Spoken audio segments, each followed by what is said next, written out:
നമുക്കിന്ന് കക്ക റോസ്റ്റ് ചെയ്യണ വിധം നോക്കിയാലോ. ഞാനിപ്പോൾ അവിടെ കക്ക ഇറച്ചി എടുത്ത് വെച്ചിട്ടുണ്ട്. നന്നായി കഴുകണം കേട്ടോ. നന്നായി ഇങ്ങനെ എന്താ പറയുക, അതിൻ്റെ ഉള്ളിലത്തെ ഒരു ഇതൊക്കെ ഉണ്ടാവും. അതങ്ങനെ നന്നായി വെള്ളത്തിലിട്ട് അലമ്പി ഉപ്പും ഒക്കെ ഇട്ടിട്ട് ഇങ്ങനെ അലമ്പി നന്നായി വൃത്തിയാക്കി എടുത്തിട്ടുള്ള കക്കയാണ്.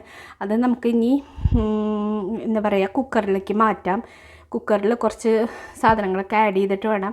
അപ്പോൾ വേവിച്ചില്ലെങ്കിലും കുഴപ്പമില്ല എന്ന് പറയാം. പക്ഷേ കക്കയൊക്കെ എപ്പോഴും നന്നായി വേവിക്കണതല്ലേ നല്ലതെന്ന് വെച്ചിട്ടാണ് ഞാൻ കുക്കറിലേക്ക് ഒന്ന് മാറ്റുന്നുണ്ട്.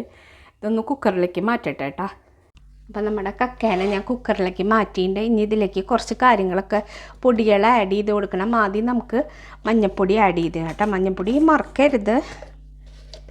അപ്പോൾ ഒരു 1/4 ടീസ്പൂണോളം മഞ്ഞൾപ്പൊടി ആഡ് ചെയ്യുന്നുണ്ട്. പിന്നെ മുളക് പൊടി ആഡ് ചെയ്യുന്നുണ്ട്. പിന്നെ ഒരു 1/2 ടീസ്പൂൺ ഇപ്പം ഞാൻ മല്ലിപ്പൊടി കുറച്ച് ആഡ് ചെയ്യണുള്ളൂ. നമുക്കിതൊക്കെ ഒന്ന് ഫ്രൈ ചെയ്യാനും വേണം. അപ്പോൾ കുറച്ച് ആഡ് ചെയ്യണുള്ളൂ. പിന്നെ ഒരു 1/2 ടീസ്പൂൺ ഉപ്പ് ആഡ് ചെയ്ത് കൊടുക്കേണ്ടത്. എന്നിട്ട് ഇത് നന്നായി നമുക്കൊന്ന് ഇളക്കി കൊടുക്കാം കേട്ടോ. നന്നായി ഇളക്കണം. കൈ വെച്ച് കഴിഞ്ഞാൽ വീണ്ടും വേണം. ഞാൻ കഴുകി നല്ല വൃത്തിയാക്കിയതിന് ശേഷം കൈയൊക്കെ സോപ്പിട്ട് കഴുകിയതാണ്. അപ്പോൾ ഞാൻ കൈ വെച്ചിട്ടല്ല, ഇത് സ്പൂൺ വെച്ചിട്ടൊന്ന് നന്നായി ഒന്ന് മിക്സ് ചെയ്ത് കൊടുക്കണ്ട കേട്ടോ. വെള്ളമൊന്നും ആഡ് ചെയ്യേണ്ട ആവശ്യമില്ല. ഇതിൽ ഓൾറെഡി വെള്ളം വരും. കക്ക അങ്ങനത്തെ സാധനങ്ങൾക്കൊക്കെ ഓൾറെഡി വെള്ളം ഉള്ളതാണ്. അപ്പോൾ ഇതൊന്ന് മിക്സ് ചെയ്തിട്ടുണ്ട്. ഇനി നമുക്കൊന്ന് അടച്ചു വെച്ച് വേവിച്ചെടുക്കാം കേട്ടോ. ഞാനിവിടെ എൻ്റെ കുക്കറിൽ ഒറ്റ വിസിലുകൊണ്ട് വെന്ത് കിട്ടാറുണ്ട്. അപ്പം നമ്മുടെ കുക്കറിൻ്റെ വേവനുസരിച്ച് പെട്ടെന്ന് വേവും ചെയ്യും കേട്ടോ. അപ്പോൾ ഒരു വിസിലേ ഞാൻ ആകെ വെക്കണുള്ളൂ. അപ്പം നമ്മുടെ കക്ക അവിടെ ഇരുന്നിട്ട് വേവട്ടെ. കുക്കറിൽ മാറ്റിയിട്ടുണ്ട്. ഇനി അപ്പോഴേക്കും നമ്മളൊരു മൺചട്ടിയിലാട്ടെ ഞാൻ ചെയ്യണത്. അപ്പോൾ ഇതൊന്ന് ചൂടായി വരുമ്പോൾ നമുക്ക് വെളിച്ചെണ്ണ ഒഴിച്ച് കൊടുക്കാം കേട്ടോ. അപ്പം നമ്മുടെ ചട്ടിയൊക്കെ നന്നായി ചൂടായി വന്നിട്ടുണ്ട്. ഇനി ഇതിലേക്ക് കുറച്ച് വെളിച്ചെണ്ണ ഒഴിച്ച് കൊടുക്കാം കേട്ടോ. ഇനി വെളിച്ചെണ്ണ ഒന്ന് ചൂടായി വരട്ടെ. നമ്മുടെ വെളിച്ചെണ്ണയൊക്കെ നന്നായി ചൂടായി വന്നിട്ടുണ്ട്. ഇനി ഇതിലേക്ക് ആദ്യം ഞാൻ പെരിഞ്ജീരകമാണ് ഇട്ട് കൊടുക്കുന്നത് കേട്ടോ. ഒരു ടീസ്പൂണാണ് പെരിഞ്ജീരകം ഇട്ട് കൊടുത്തിട്ടുണ്ട്. അതൊന്ന് ഇതായി വരുമ്പോൾ നമുക്ക് നമ്മുടെ പെരിഞ്ജീരകം ഇങ്ങനെ പൊട്ടി വന്നിട്ടുണ്ട്. ഇനി ഇതിലേക്ക് ഞാൻ ആദ്യം പൊടികൾ ആഡ് ചെയ്ത് കൊടുക്കുകയാണ്. തീ നല്ല സിമ്മാക്കിയതിന് ശേഷം 2 ടീസ്പൂൺ മല്ലിപ്പൊടി, ഒരു 1/4 ടീസ്പൂൺ മഞ്ഞൾപ്പൊടി, ഒരു 1/2 ടീസ്പൂൺ മുളക് പൊടി ആഡ് ചെയ്യുന്നുണ്ട് കേട്ടോ. നമ്മൾ ഇതിൽ ഓൾറെഡി ഒരു ടീസ്പൂൺ എന്താ പറയുക മുളക് പൊടി ആഡ് ചെയ്തിട്ടുള്ളതാണ്. അപ്പോൾ ഇനി ഇതിൽ പച്ചമുളക് ആഡ് ചെയ്യും. അപ്പോൾ അതിനനുസരിച്ച് എരിവ് നോക്കിയിട്ട് വേണം കേട്ടോ ആഡ് ചെയ്യാൻ. അപ്പോൾ പിന്നെ കക്കയ്ക്കും ഞണ്ടിനൊക്കെ നല്ല എരിവുണ്ടെങ്കിൽ അത്രയും നന്നായി. ഇനി ഇതിൽ ഈ വെളിച്ചെണ്ണയിൽ കിടന്നിട്ട് ഇതൊന്ന് മൂത്ത് വരട്ടെ കേട്ടോ. അപ്പം നമ്മൾ ആഡ് ചെയ്ത് കൊടുത്ത പൊടികളൊക്കെ നന്നായി മൂത്ത് വന്നിട്ടുണ്ട്. ഇനി ഇതിലേക്ക് നമുക്ക് ഇഞ്ചി വെളുത്തുള്ളി ചതച്ചതാണ് കേട്ടോ, അത് ആഡ് ചെയ്ത് കൊടുക്കാം. അതും ഇതിലിട്ടിട്ടൊന്ന് നന്നായി മൂത്തതിന് ശേഷം നമുക്കിതിലേക്ക് സവാള അരിഞ്ഞ് വെച്ചിട്ടുണ്ട്. ഞാനൊരു മീഡിയം സൈസുള്ള 3 സവാളയാണ് കേട്ടോ എടുത്തിട്ടുള്ളത്. അപ്പം നമ്മുടെ ഏകദേശം നായിൻ്റെ മതി, ഇത്ര മതി. ഇനി ഇതിലേക്ക് നമുക്ക് സവാള ആഡ് ചെയ്ത് കൊടുക്കാം കേട്ടോ.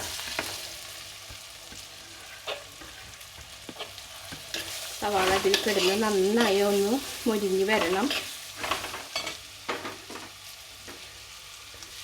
ഇതിലേക്ക് കുറച്ച് കറിവേപ്പില ഇട്ട് കൊടുക്കുന്നുണ്ട്. കുറച്ച് ഇടാൻ നമുക്ക് കറിവേപ്പില എന്തോരം വേണമെങ്കിൽ ഇട്ടാലും നമുക്ക് കറിക്ക് ടേസ്റ്റ് കൂടുള്ളൂ. നന്നായി ഒന്ന് ഇളക്കി കൊടുക്കാം കേട്ടോ. ഇതിലേക്ക് ഒരു 1/2 ടീസ്പൂൺ ഉപ്പിട്ട് കൊടുക്കുക. നമ്മളൊരു ഉപ്പിട്ടിട്ടാണ് കേട്ടോ കക്ക വേവിച്ചിട്ടുള്ളത്. അപ്പോൾ സവാളയൊന്നും വാടാനുള്ള ഉപ്പ് മാത്രം ഇട്ടാൽ മതി.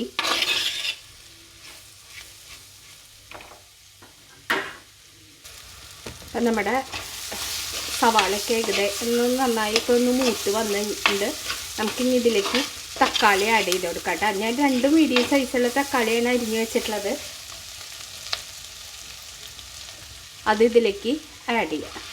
ചെറുതാക്കി ഒന്ന് കട്ട് ചെയ്തിട്ടുണ്ട് കേട്ടോ. വേഗം വേവാൻ വേണ്ടിയിട്ടാണ് ചെറുതാക്കി കട്ട് ചെയ്തിട്ടുള്ള. ഇനി അടച്ചു വെച്ചൊന്ന് വേവിച്ചെടുക്കാം കേട്ടോ. നമുക്ക് സവാള ഒന്ന് ഏകദേശം മുരിയുന്ന പോലെ ആവണം കേട്ടോ. അതിന് ശേഷം വേണം നമ്മൾ തക്കാളി ആഡ് ചെയ്ത് കൊടുക്കാൻ. ഇനി ഇതിവിടെ കിടന്നൊന്ന് തക്കാളി വെന്ത് വരട്ടെ. നമുക്കൊന്ന് മൂടി വെച്ചിട്ടൊന്ന് വേവിച്ചെടുക്കാം. ഞാനൊന്ന് തുറന്നൊന്ന് ഇളക്കി കൊടുത്തിട്ടുണ്ട്. നന്നായി ഇളക്കി കൊടുക്കണം കേട്ടോ, ഇടയ്ക്ക് ഒന്ന് തുറന്ന്. പിന്നെ ഇതിലേക്ക് 2 പച്ചമുളക് ആഡ് ചെയ്ത് കൊടുക്കുന്നുണ്ട്. ഇപ്പം നമ്മുടെ തക്കാളിക്കൊന്ന് വെന്തോന്ന് നോക്കാം. വെള്ളം ഇങ്ങനെ നമ്മൾ ഒഴിച്ചു കൊടുത്ത് വെളിച്ചെണ്ണയൊക്കെ തെളിഞ്ഞ് വന്നിട്ടുണ്ട്. ഇനി ഒന്ന് നന്നായി ഒന്നും കൂടി ഇളക്കി കൊടുക്കാം കേട്ടോ. അപ്പം നമ്മുടെ തക്കാളിയൊക്കെ നന്നായി വെന്ത് വന്നിട്ടുണ്ട്, നന്നായി ഉടഞ്ഞ് നന്നായി വന്നിട്ടുണ്ട് കേട്ടോ. ഇനി നമുക്കിതിലേക്ക് നമ്മൾ വേവിച്ച് വെച്ചിട്ടുള്ള ഞണ്ട് ആഡ് ചെയ്ത് കൊടുക്കാം. നന്നായി റോസ്റ്റായി വന്നപ്പോൾ നമ്മൾ വേവിച്ച് വെച്ചിട്ടുള്ള കക്കയുണ്ടല്ലോ അത് ഇതിലേക്ക് ആഡ് ചെയ്ത് കൊടുത്തിട്ടുണ്ട്.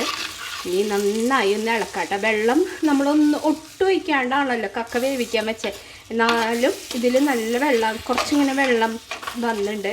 അപ്പോൾ ആ വെള്ളത്തോട് കൂടി തന്നെ ഇതിലേക്ക് ആഡ് ചെയ്ത് കൊടുക്കാം കേട്ടോ. ഇതൊന്ന് ഇതിലേക്ക് ഇടുന്ന് ഒന്ന് റോസ്റ്റ് ആവട്ടെ. നന്നായി ഒന്ന് ഇളക്കി കൊടുത്തൊന്ന് തീ സിമ്മിലിട്ടിട്ട് ഒന്ന് മൂടി വെച്ചൊന്ന് റോസ്റ്റ് ചെയ്ത് എടുക്കാം കേട്ടോ.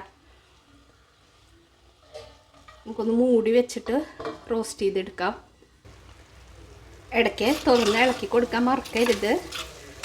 ഞാൻ ഒന്നും കൂടി ഒന്ന് ഇളക്കി കൊടുക്കുന്നുണ്ട് കേട്ടോ.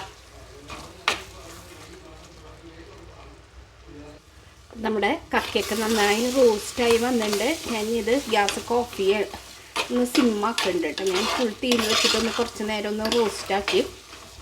ഇതിലേക്ക് നമുക്ക് കുറച്ച് ഗരം മസാല ലാസ്റ്റ് ആഡ് ചെയ്ത് കൊടുക്കാം. കുറച്ച് ഗരം മസാല ആഡ് ചെയ്ത് കൊടുക്കുന്നുണ്ട് കേട്ടോ.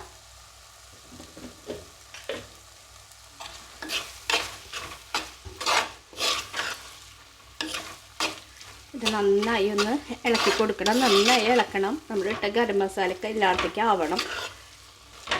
അപ്പം നമ്മുടെ എന്താ പറയുക കക്ക റോസ്റ്റ് റെഡി ആയിട്ടുണ്ട്. അപ്പോൾ എന്തായാലും എല്ലാവരും ഒന്ന് ഉണ്ടാക്കി നോക്കുക. എന്താ പറയുക, ഒരു പ്രത്യേക ടേസ്റ്റാണ്. നമ്മുടെ എപ്പോഴും ആയാലും ഞണ്ട് എന്നാണ് പറഞ്ഞത് കക്ക റോസ്റ്റ്. ആ ഞണ്ടിൻ്റെ റെസിപ്പി ഞാൻ ഓൾറെഡി പോസ്റ്റ് ചെയ്തിട്ടുണ്ട്. അപ്പോൾ അത് കാണാത്തവർ എന്തായാലും എല്ലാവരും ഒന്ന് കണ്ടോളൂ കേട്ടോ. എന്നിട്ട് കമൻസൊക്കെ ഇട്ടോളാം. അതും നല്ല രസമാണ്.